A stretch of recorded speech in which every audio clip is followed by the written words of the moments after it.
comment senser des flammes sur le monde. Senser, c'est le verbe pour dire interpréter. Senser, c'est donner du sens. Il faut connaître les 9 dimensions. Horizontalement, nous avons l'espace, le dedans, l'entre-deux et le dehors, qui peut se prononcer, on dit dib, jeg, le c se prononce dje, jeg, et chaf, le h se prononce ch. Donc voilà, là on est dans la tête, on est dans l'intériorité. Si on parle par exemple d'une maison, on est dans la maison. Là on est dans l'entre-deux. Si on parle d'une maison par exemple, on est dans la maison avec les voisins, la maison des voisins. Et là on est dans le dehors, dans le social, donc c'est la maison dans la ville, la maison dans son contexte. Donc là on a l'espace comme ça. Et on croise à l'espace le temps, qui lui va de façon verticale.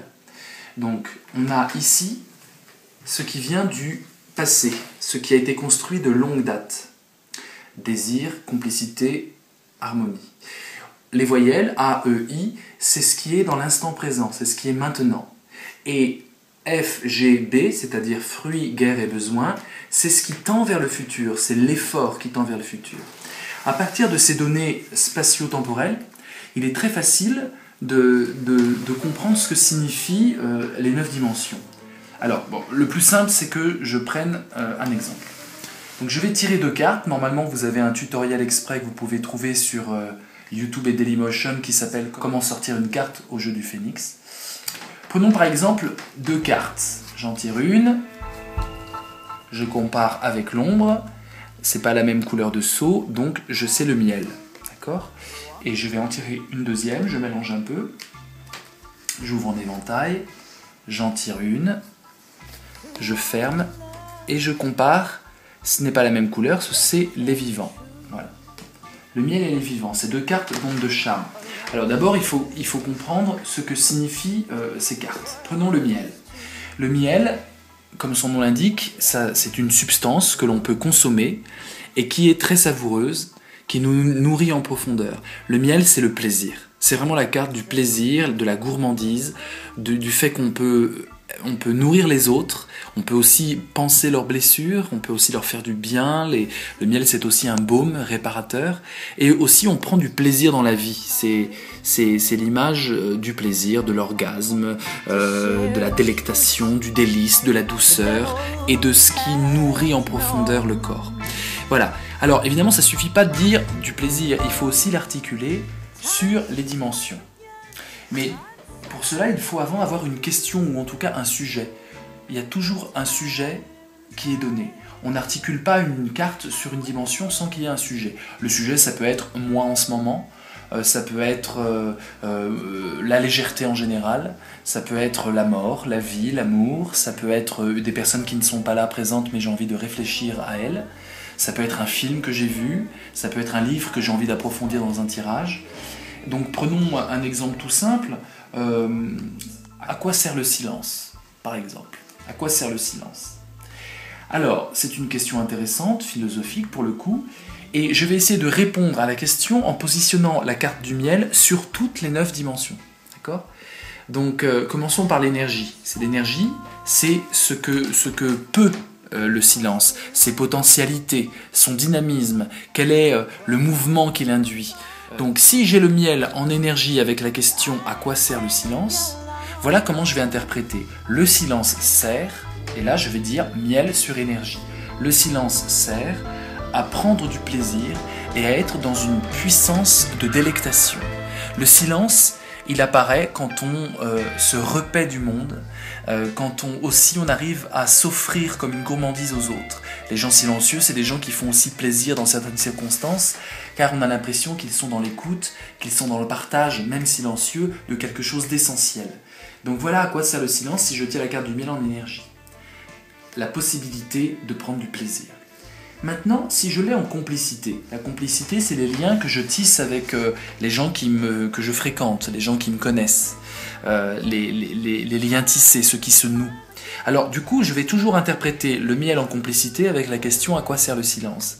Eh bien, le silence sert à prendre du plaisir en amitié, sert à nouer des liens d'amitié qui soient des liens réparateurs, des liens de douceur.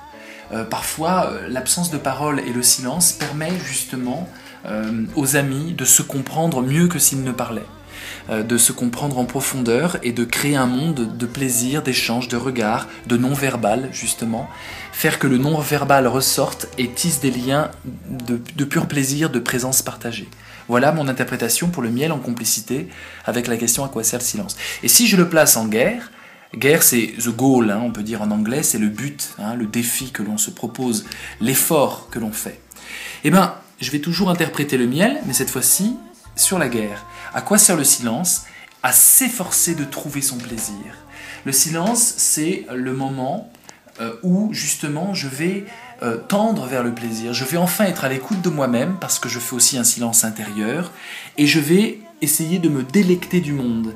Je vais mettre toute mon énergie pour essayer de goûter l'instant comme il vient et les mots seraient redondants et seraient comme une sorte de carapace qui échapperait à l'instant. Donc le silence me permet de m'efforcer à me délecter du monde. Et là j'ai interprété sur la dimension de la guerre. Mais on peut aussi, dans cette question à quoi sert le silence, avoir le miel qui tombe sur d'autres dimensions. Prenons par exemple les dimensions sociales, de l'extériorité. Donc si je prends l'harmonie, c'est-à-dire comment le silence est perçu, celui qui est dans le silence, on a l'impression qu'il se délecte du monde.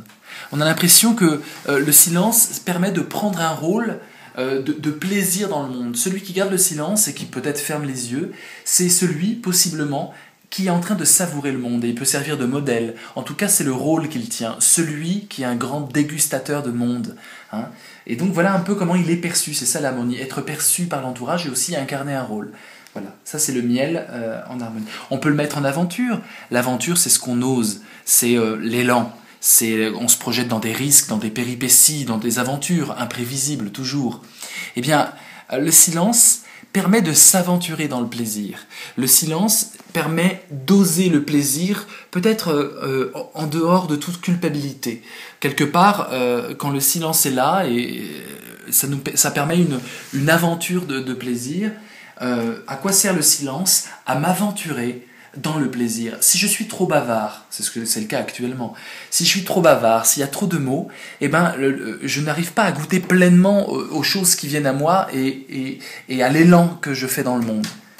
Précisément, le silence permet d'oser le plaisir. C'est pas évident d'oser le plaisir. C'est pas évident de se risquer dans des voies parce que le plaisir est toujours perturbateur. Le plaisir est toujours un risque que l'on encourt parce qu'on risque d'être accro, parce qu'on risque de perdre un peu la raison, de perdre la commune mesure, de sortir de ses gonds. Le silence, ça permet justement une aventure de plaisir. Voilà, j'interprète le miel sur l'aventure. À quoi sert le silence au niveau du fruit? Le fruit, c'est ce qu'on produit, ce qu'on réalise, ce qu'on concrétise dans le monde extérieur. Donc là, en l'occurrence, le sujet, c'est le silence. Le silence, si j'ai le miel en fruit, le silence réalise le plaisir, concrétise le plaisir. Le silence permet au plaisir d'avoir une forme tangible. Tout d'un coup, des individus silencieux qui dégustent, on entend juste les papilles pétiller, on entend juste la respiration, tout d'un coup les voix se baissent, ça permet de concrétiser le plaisir, d'arriver vraiment à un plaisir concret, le plaisir de présence partagée, mais aussi le plaisir de goûter le monde peut-être dans une attitude contemplative. Et c'est peut-être ça le silence, contempler le monde, savourer le monde. Souvent quand on regarde des magnifiques paysages, de beaux couchers de soleil, ou lorsqu'on est devant la mer, le silence se fait. Et ce que l'on produit grâce au silence, le fruit, ce que l'on produit, c'est justement un grand moment de plaisir. Alors maintenant, on va descendre dans la sphère de l'intimité, dans l'intériorité. Dib, les dimensions de l'intériorité. Désir, intuition, besoin. Prenons par exemple le désir, ce que le silence veut. Le silence sert à remettre peut-être le désir au diapason du plaisir, d'associer les deux. Le silence, c'est peut-être le moment privilégié où tout d'un coup on va se remettre à désirer être dans la gourmandise de l'instant. On va se remettre à vouloir le plaisir, à vouloir jouir de la vie. Et c'est dans un silence intérieur qu'on arrivera peut-être à ça. C'est ce que signifie le désir. Aimer, vouloir, désirer, sont des synonymes. En intuition, ce que l'on ressent, la conscience que l'on a et aussi les idées qui nous traversent. Si j'ai le miel en intuition avec la question à quoi sert le silence, très simplement, je vais articuler en disant le silence sert à prendre conscience du plaisir. Tout d'un coup dans le silence, par mon silence, je prends conscience et je ressens pleinement le plaisir. Quelque part, éprouver du plaisir, c'est parvenir à faire le silence en soi-même. Faire taire cette logorée qui fait qu'on ajoute des mots aux choses et on obstrue la délectation des choses, en l'encombre de mots, en l'encombre de signification, d'intellectualisme. Et tout d'un coup, quand le silence se fait, l'intellect saute, l'ego saute, et on est dans une pure conscience du plaisir. Maintenant, le besoin, c'est l'obligation, l'exigence intérieure. On est toujours dans l'intériorité, mais ça tend vers le futur, c'est l'effort. À quoi sert le silence au niveau du besoin ? Eh bien, très simplement, tout d'un coup, dans le silence, je me rends compte que l'essentiel de ma vie consiste à me délecter intérieurement. Dans le silence, il y a cette sorte de carburant essentiel à la vie qui est de prendre du plaisir à vivre. Et le silence permet de remettre la vie dans cette exigence suprême de l'être vivant, exigence fondamentale que de se délecter de la vie pour qu'elle en vaille véritablement la peine. Voilà, on a articulé, c'est une tentative de 100 sages, 9 dimensions, la même carte et la même question à chaque fois. Et donc, l'art du jeu du phénix, c'est justement, là on n'a fait qu'avec une carte, mais dans un tirage, il se peut qu'on ait 5 cartes, 5 flammes, on appelle ça des flammes, 5 flammes différentes. Et donc, il faut passer de l'une à l'autre, et la narration se crée quand on connaît véritablement bien les dimensions, les flammes, 50 flammes, 9 dimensions, et qu'on s'habitue, parce qu'on s'amuse entre amis, à senser chaque flamme. On va faire un petit exercice amusant, on a vu le miel dans toutes les dimensions. On va voir maintenant le miel, comment il peut s'articuler à cette autre carte qu'on a tirée, à savoir les vivants. Les vivants, on voit des gens faire la fête, ils s'amusent. Il y a aussi une notion de plaisir et d'activité dans cette carte. Simplement là, il y a des liens de solidarité. Il y a des amis qui sont consolés par d'autres amis. Ça joue de la musique, il y a un foyer, on est près du feu, on verse le vin de l'amitié. Le vin il y a du raisin partout, donc une sorte d'ivresse d'être ensemble. On a plus d'ivresse. Et puis on a des liens de solidarité. On danse ensemble, on parle ensemble, on se tresse les cheveux ensemble. On apprend, il y a le vieillard qui apprend aux jeunes garçons. On fait de la musique ensemble. C'est un moment de partage qui signifie la solidarité joyeuse, radieuse d'être entre amis, de créer sa propre famille et de tisser des liens de pur plaisir avec les gens. Alors que dans le miel, on a un plaisir que l'on incarne soi. Là, c'est pas tellement le plaisir qui est mis en avant dans les vivants, c'est la solidarité, c'est les liens indestructibles. Les liens c'est un peu le un pour tous, tous pour un, des trois mousquetaires. Alors, imaginons, il y a beaucoup de combinaisons possibles si j'ai 2 cartes. Imaginez un peu avec 5 cartes, on en aura beaucoup, encore plus. On va pas tout faire, bien sûr. On a vu un peu le miel, et je vais voir, par exemple, cette configuration-là. Comment je vais pouvoir senser ces 2 cartes? À quoi sert le silence? J'ai les vivants en énergie, la dynamique du silence, et en intuition, j'ai le miel. Alors, on a vu ce que signifiait le miel en intuition. Le silence sert à prendre conscience du plaisir.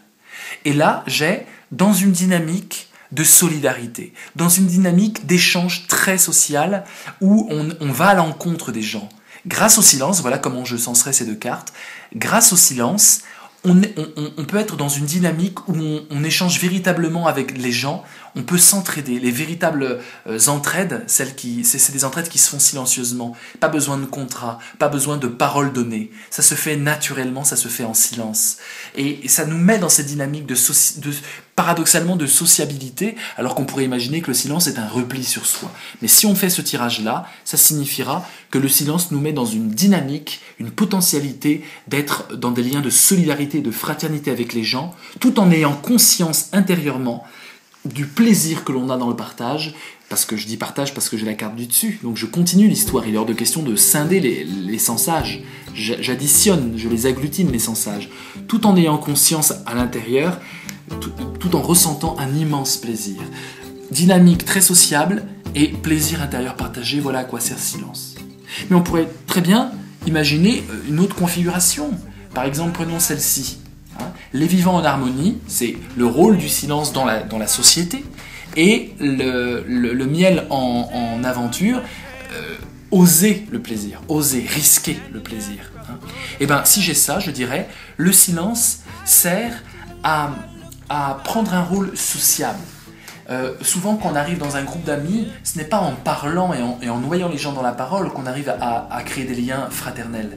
C'est justement en observant les amis, en restant silencieux. Un peu dans tout ce brouhaha joyeux et cordial, cette personne qui est en haut, qui se tient au rideau et qui observe la scène.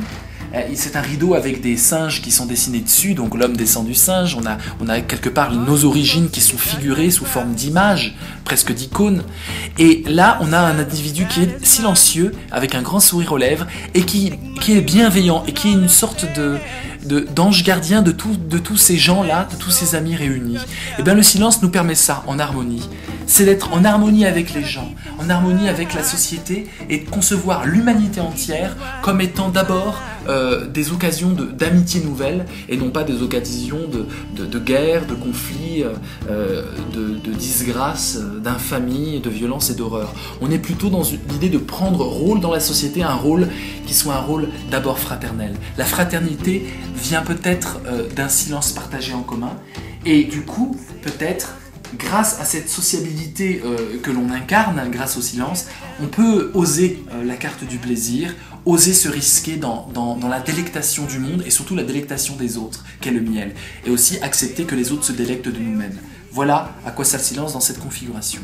On peut encore en faire une autre. Je vais prendre par exemple le miel en guerre, avec la réponse à quoi sert le silence, et les vivants en besoin. Si j'ai ce tirage-là, je dois pareil faire des liens entre les deux cartes. Donc on va censer d'abord les vivants en besoin. Les vivants, toujours la solidarité. En besoin, c'est l'exigence intérieure, hein, la nécessité intérieure. Le silence sert à nous faire sentir notre besoin de fraternité. Dans le silence, on sent qu'on a besoin d'être lié aux gens.